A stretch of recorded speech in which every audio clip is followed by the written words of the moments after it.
Bom, seguindo o nosso roteiro, nós já vimos noções de conjuntos, conjuntos numéricos, polinômios, cálculo algébrico. Nós vamos entrar por uma outra fase agora, outro módulo, no qual nós estudaremos equações de primeiro grau, equações de segundo grau e funções. É muito importante estar bem estudada aí a parte de polinômios e cálculo algébrico para a gente poder entender e realizar direito as operações necessárias para o trato com as equações e com as funções.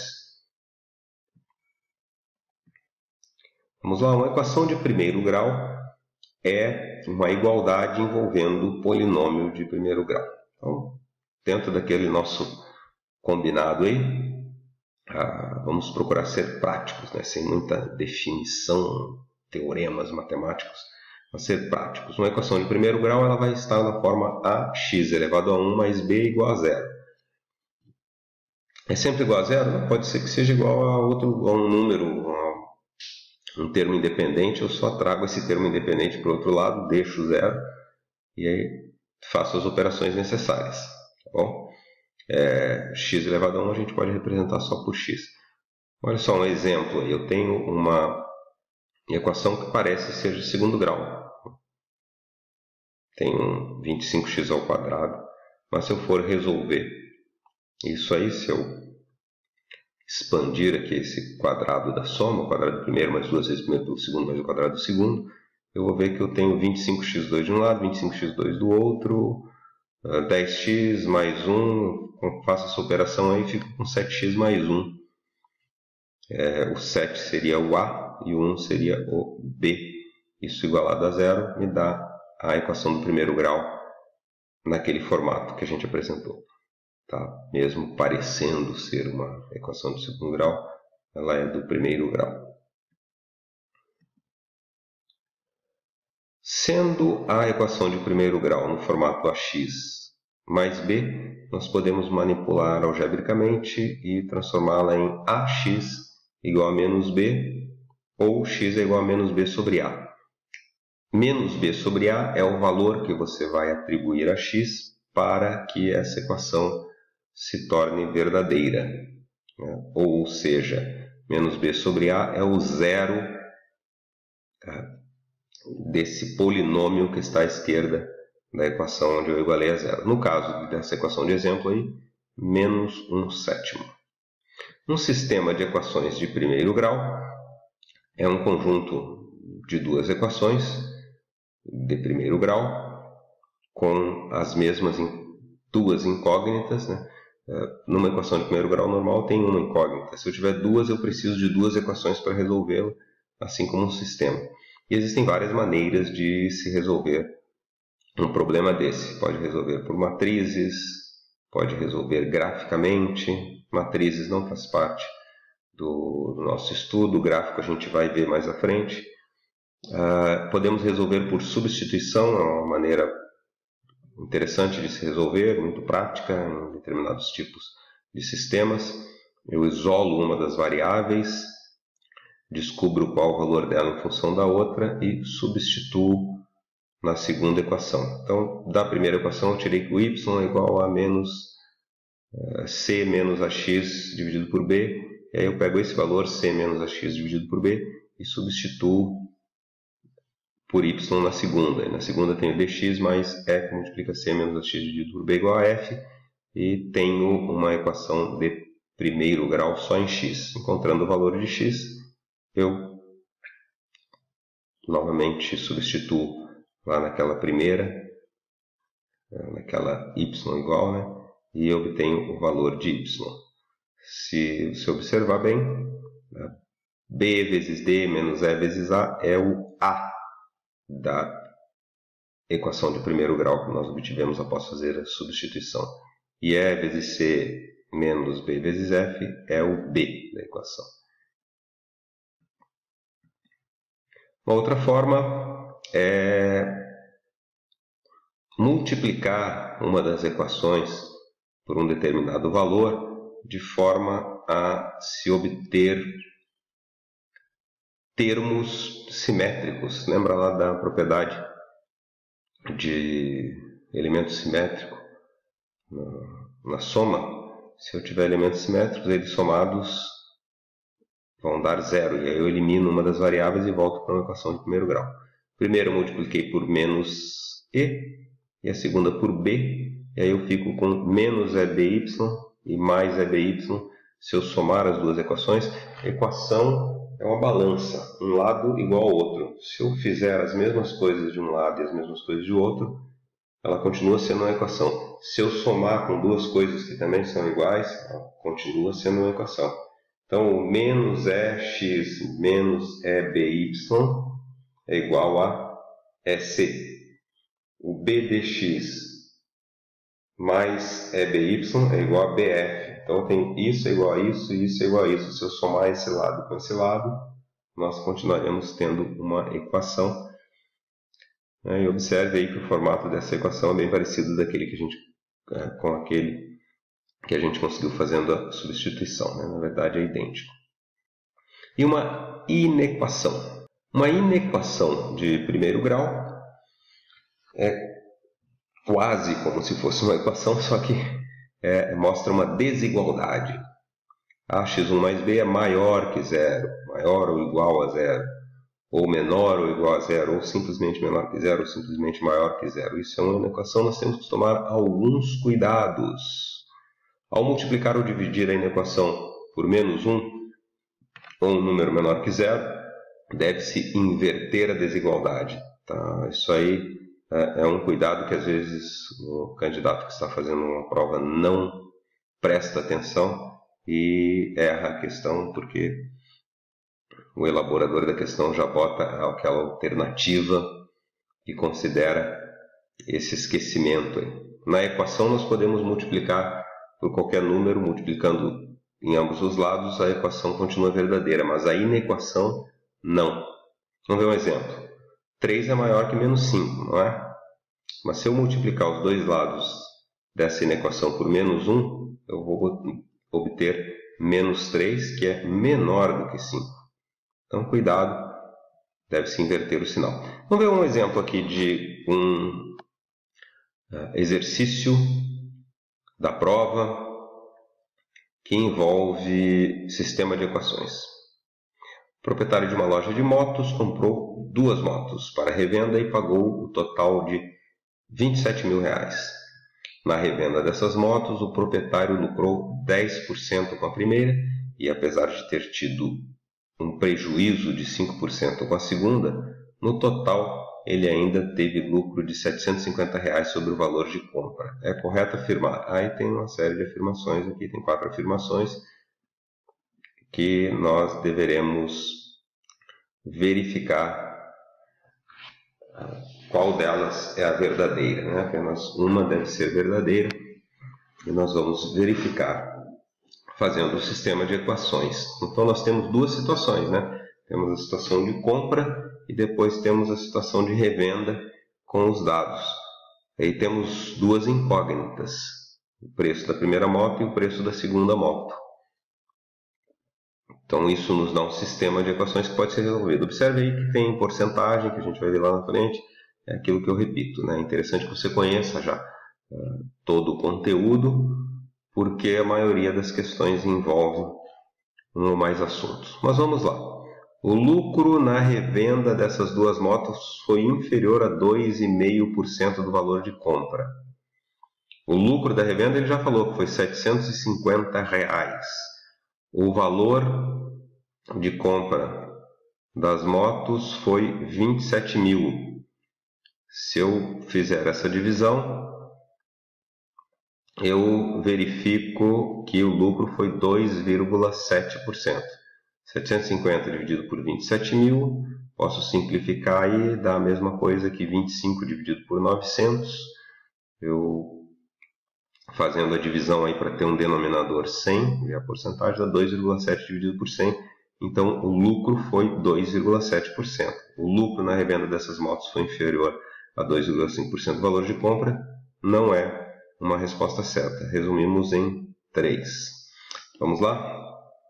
Fazer o restante. Vamos considerar o valor da primeira moto X, o da segunda Y. eu sei que a soma dos dois valores, valor de compra, tá? É 27.000. A revenda,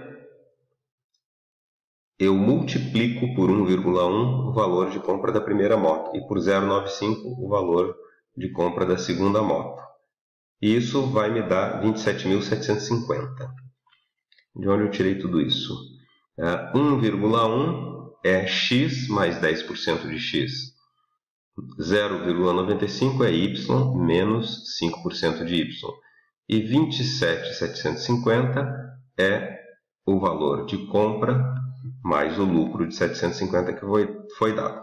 Observe, o valor é 100%, mais 10% de lucro são 110%. 110% é 110 dividido por 100, que é igual a 1,1. Por isso que eu substituí o valor de x por 1,1x. E o mesmo raciocínio você pode usar para descobrir que o valor de venda da moto Y, da segunda moto, é 0,95Y. Bom, eu vou usar aqui a multiplicação da primeira equação por menos 1,1, aí eu vou ter menos 1,1x, de forma que quando eu somar essas duas equações, eu fique só com a variável y. Se eu multiplicar a primeira por menos 1,1, eu obtenho essa equação que está em azul. Se eu somar as duas, eu obtenho uma nova equação, menos 0,15y é igual a menos 1950. E se eu dividir menos 1950 por menos 0,15, eu obtenho que o y vale 13.000. Se o y vale 13.000 e o y somado por x é 27.000, o x vale 14.000. Agora, com os valores de compra das motos, eu consigo facilmente verificar as três alternativas que sobram. A primeira moto custou para a loja 1.050 mais que a segunda. A primeira moto custou para a loja apenas 1.000 mais que a segunda. A primeira custou 14.000, a segunda 13.000, então a primeira custou apenas 1.000 mais que a segunda. Valor de venda da segunda moto, com prejuízo de 5%, ela foi vendida por 12.350. E a segunda, com um lucro de 10%, ela foi vendida por 15.400. Então, a alternativa A está errada, porque está dizendo que a segunda moto foi vendida por mais de 12.400. A segunda moto foi vendida por 12.350. Só restou a alternativa D, mas nós podemos verificar. Ela diz que a diferença entre os preços de revenda dessas motos é maior que 300. Diferença entre os preços de revenda é só subtrair 15.400 por 12.350 vai nos dar 3.050, que é maior do que 300. Mais um exercíciozinho aí. Mais um exercício envolvendo o cálculo algébrico, exercício 29, questão 29 da prova. Sejam S1 e S2 os conjuntos soluções das equações. 1.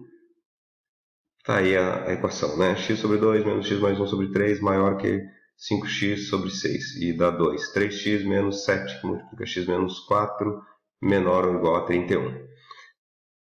Dos valores representados nas opções abaixo, o único que pertence a S1 e S2 é... Então, eu vou procurar descobrir qual é o conjunto S1, quais são os valores que satisfazem a primeira equação e qual é o conjunto solução S2, que são os valores que satisfazem a segunda equação. E vou verificar qual desses valores das alternativas está nos dois conjuntos. Primeira inequação. Eu posso perceber ali que nós temos um denominador comum, um múltiplo comum, mínimo múltiplo comum dos denominadores é 6. Então eu posso multiplicar tudo por 6. multiplicando tudo por 6, essa inequação fica 3x menos 2, que multiplica x mais 1, é maior que 5x. Por que eu fiz isso? Se eu eliminar a fração, fica mais fácil de eu ir transformando essa inequação naquele formato que a gente já conhece. 3x menos 2x menos 2 maior que 5x. Simplesmente apliquei a propriedade distributiva em 2 vezes x mais 1. E, operando algebricamente, eu fico com 5 menos 2x é maior do que 5x, menos 2 é maior que 4x e que menos meio é maior que x. Ou x é menor que menos meio. Então, para satisfazer a inequação 1, x deve ser menor que menos meio. S1, x menor que menos meio. A segunda já não tem fração, mas nós podemos manipulá-la para ficar no formato que nós conhecemos. 3x menos 7 que multiplica x menos 4 menor ou igual a 31. 3x menos 7x mais 28. Lembra ali, menos 7 vezes menos 4 dá mais 28, menor que 31.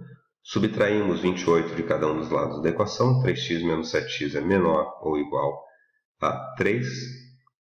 Operamos o termo em x, menos 4x é menor ou igual a 3, que dá menos x é menor ou igual a 3 quartos. E agora a gente multiplica por menos 1, lembrando de inverter o sinal. X é maior ou igual a menos 3 quartos.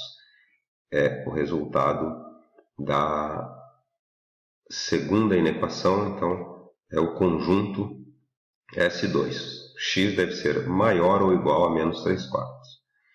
Tá? Relembro aqui que nós estamos fazendo esse exercício passo a passo. Você certamente conseguirá fazer isso rapidamente depois de entender como é que é a mecânica de resolução.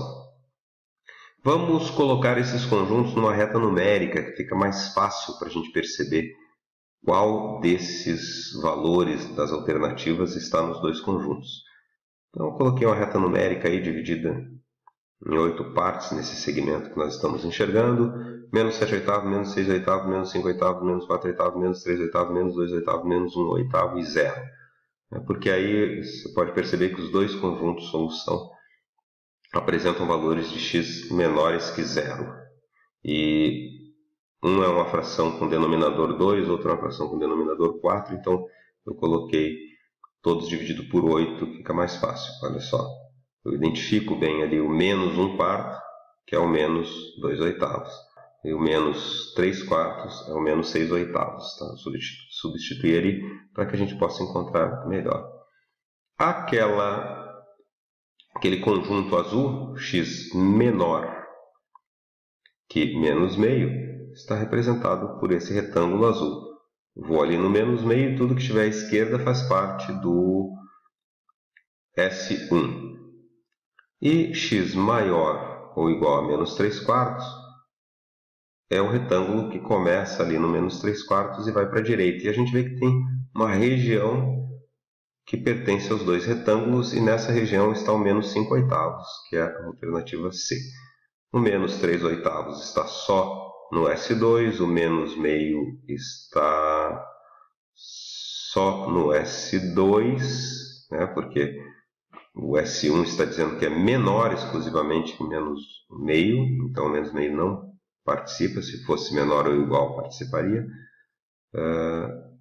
E o menos 7 oitavos está só no S1. Tá bom? Próximo assunto vai ser equações de segundo grau. Tem um pouquinho mais de detalhes aí para a gente perceber do que a equação de primeiro grau. Forte abraço, bons estudos, até a próxima.